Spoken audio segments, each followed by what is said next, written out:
This is the second in a series of interviews with Father Malachi Martin. It is being recorded in his home in New York. Father, in this discussion, we're going to take a look at the situation from the perspective of the average layman in the pew.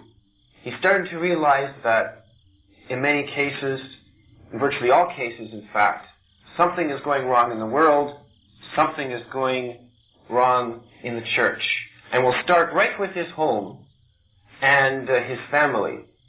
And many parents are finding it very, very difficult to raise their children because there's all these influences on them that seem to be anti-Christian.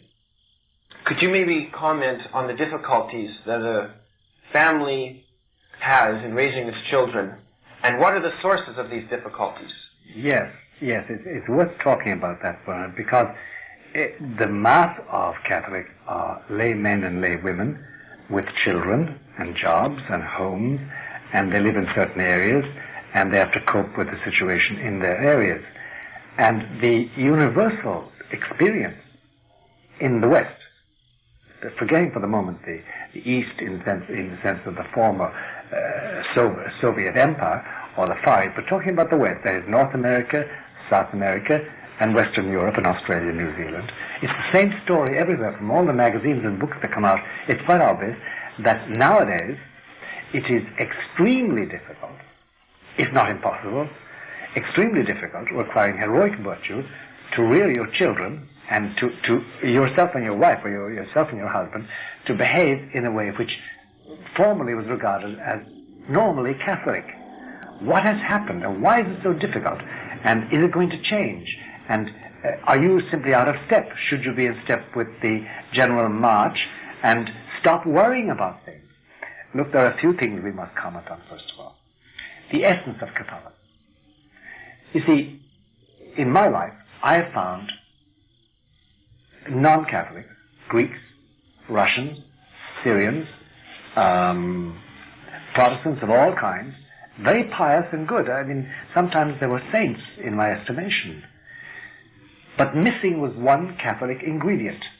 One typically Catholic ingredient. And if you don't find this ingredient, you haven't got Catholicism. It's this. If you examine the entire sweep of Catholic theology and pastoral care over the centuries, down to the middle of this century, you'll find that Catholicism meant many things. It's a rich storehouse, by the way, which we're neglecting nowadays. But it's a rich storehouse, but one note always came out. There is a thing called Catholic intimacy with the divine. What does it consist of? Oh, listen, apparently very simple things. It's prayer to the Blessed Virgin. It's devotion to the angels. It's novenas. It's the Blessed Sacrament being visited for 5 minutes to say hello, to console our Lord, to talk to him, to ask him about the problem of that mortgage, to talk about that child who's playing truant, to talk about your difficulties with your wife or your husband. Then it's benediction. It's the repetition of hymns. It's the constant flow of thoughts and devotions and recommendations from the Pope through the bishops to the people, and from the people through the bishops to the Pope, and pilgrimages. And it is this network of intimacy with all things belonging to heaven, because Catholicism set out to establish on earth a replica of what heaven is, so that you can have the food of angels every day, and you can assist at the supreme sacrifice of Jesus, and you can embrace his wounds every day in Holy Communion, and you can talk to Our Lady and get her help, and your boys can grow in the image of Christ, and your girls can grow in the image of Our Lady. And then there would be special people set aside, devoted to him, like priests and nuns and religious orders. And then there would be the occasional special event like a pilgrimage or a special mission. But it all centered on this uniquely Catholic trait of intimacy with the divine. We were allowed to have our conversation with heaven. As St. Paul says, our conversation is with heaven on this earth. Now, what normal people have found is that suddenly that is cut off. Suddenly they are expected to dialogue with each other. Suddenly they're expected to regard the priest as somebody the same as them. Suddenly they're supposed to treat Jesus in the Blessed Sacrament as something very separate from their lives. Suddenly they're supposed to engage in sociological and in environmental studies instead of studying anything about their faith. Suddenly they find that the rosary is no longer prominent and is not sold even in churches. Suddenly, in other words, everything is taken out from under them. They find their children coming home from school saying that, well, the Buddhists are very good, they're just as good as us, only they have different faiths. Then they find the bishops writing on purely sociological and anthropological questions and political questions, no longer have their stream of devotion and teaching about the life of Jesus, about hell, about heaven, about sin, about purgatory, about the truths of our faith. All this has suddenly gone. It's been cut off. That's the basic obstacle they find today. The result is that they find that what they thought was Catholicism is no longer Catholicism. They find that at Mass they're not supposed to spend time in thanksgiving. They're supposed to sing hymns which no longer are Catholic hymns. Sometimes they're hymns to nature. Sometimes they're poems about men and women. Sometimes they're quotations from Buddhism or Hindu books. And then they find that at Mass itself, there's no longer the devotion centralized on the altar. It is centralized on somebody dressed in leotards doing a dance. Or it's centralized in peculiar banners and in new forms of expression, even drawn from natural, say, events like storms and seas.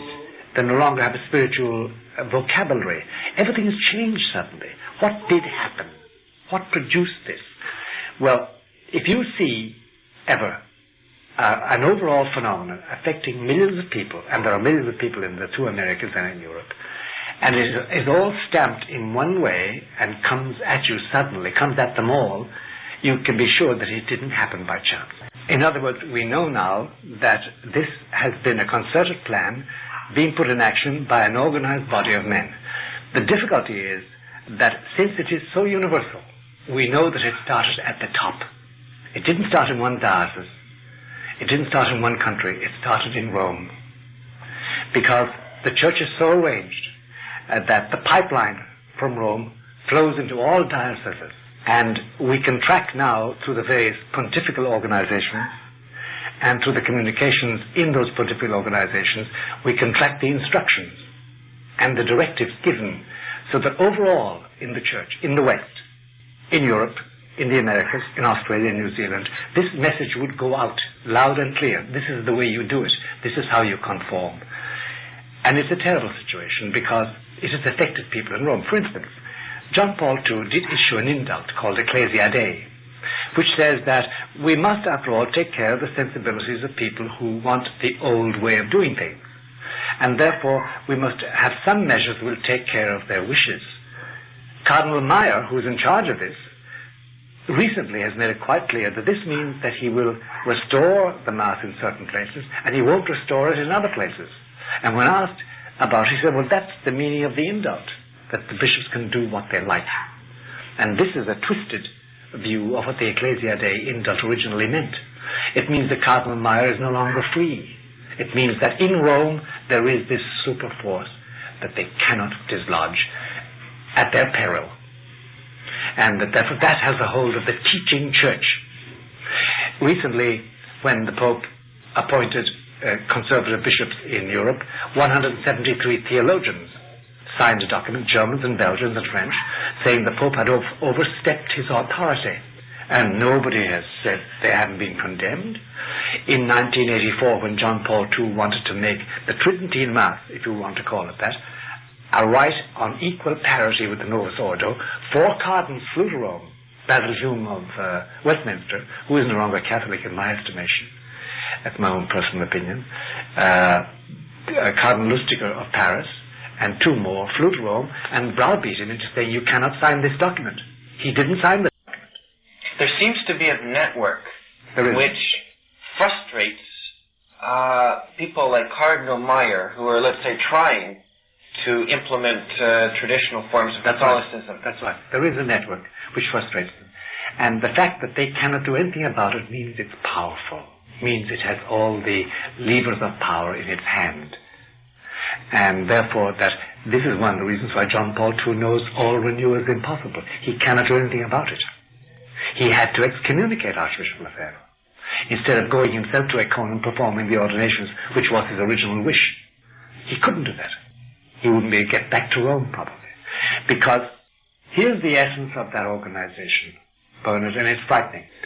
There is a large body of highly placed clergy, beginning with cardinals and going down as low as Monsignore and then into priests, who have one aim in life, and that is to make sure that any exercise of Petrine authority obsolesces and falls into desuetude. And de facto, they have brought church administration to the point that the Pope no longer exercises papal authority, except in a rare case when it's useful to them, the excommunication of Lefebvre. But otherwise, he doesn't exercise it. You see, there are two ways of my getting rid of you. You are with me in the company, and you have a job. And I don't like you. I want to eliminate Bernarda Janzena. Well, I can try to get you killed. I can try and get your job suppressed and you fired. Or I can arrange it so that your job becomes odious, becomes pointless. You shuffle papers. You have no influence on company policy. You have nothing to do with the sales of our goods. You have nothing to do with the financial aggrandizement of the company. You sit in your office. You are useless. You have obsolesced. You're in desuetude. Your job is a sinecure. It means nothing. That is the aim of the present superforce, to make sure that the Petrine exercise of those keys ceases. And therefore, that it will be more or less like the ostrich feather fans they used to wave around the Pope when he was on the sedia gestatoria being carried in public. They're just relics of the past. Oh yes, we used to do that, but we don't do it any longer. In other words, their goal is to make the Pope somewhat like the Queen of England, just a symbol. Yes, but the ultimate aim is destroy Petrine authority. Destroy the unity of the Church around Peter. And that's the destruction of the Roman Church. That's the aim. And if you examine carefully the behavior of a thing like the Bernardine machine, as we call it in the United States, it's Cardinal Bernardine of Chicago who runs the bishops, the USCC and the NCCP. You'll find that it's always an endeavor to say, well, we Americans think this, we can't adopt the Roman point of view. And the French do the same, and the Spaniards are doing the same, and the Germans and the Belgians, and the Latin Americans are trying, some of them are trying to do the same thing. It's an effort to make sure the Pope does not exercise authority, because once he ceases to exercise it for a amount of time, it obsolesces. He doesn't do that. He has overstepped his authority, as the 173 signers of the Cologne Declaration said. You have no right to do this. You're Bishop of Rome. You administer that. Leave us alone. We can manage our own church in Germany, our own church in America, the Americanist church. That's the aim of it. Let's take a look at what happened after the appointment of this East German bishop. After there was that protest, the next bishop to be appointed was Casper to the Diocese of Stuttgart. Walter Casper has written several books. He's a prominent theologian. He's been in the Synod, the Roman Synod, several times. And from his books, it is extremely clear that Walter Casper no longer holds with the Magi coming to see Jesus, no longer holds with the Ascension. In fact, several truths of the faith that we've always believed that belong to Catholic intimacy with the divine no longer hold for Walter Casper. Why make him a bishop? Well, I suppose you could ask the same question about Bishop Lehmann, who in his book seems to lean in favor of the fact that St. Joseph was the natural father of Jesus. How can these men become bishops? Because the superpower is in charge. How does that work? It works like this. If you think, or if anybody thinks the Pope decides to make Bernard Jansen Bishop of Strasbourg and writes a letter to Bernard saying, you are now Bishop of Strasbourg, come and be all consecrated by me, then you have another thing coming. That is to pass through the bureaucracy-sodden and laden mechanisms of the Vatican, which is peopled with the superforce.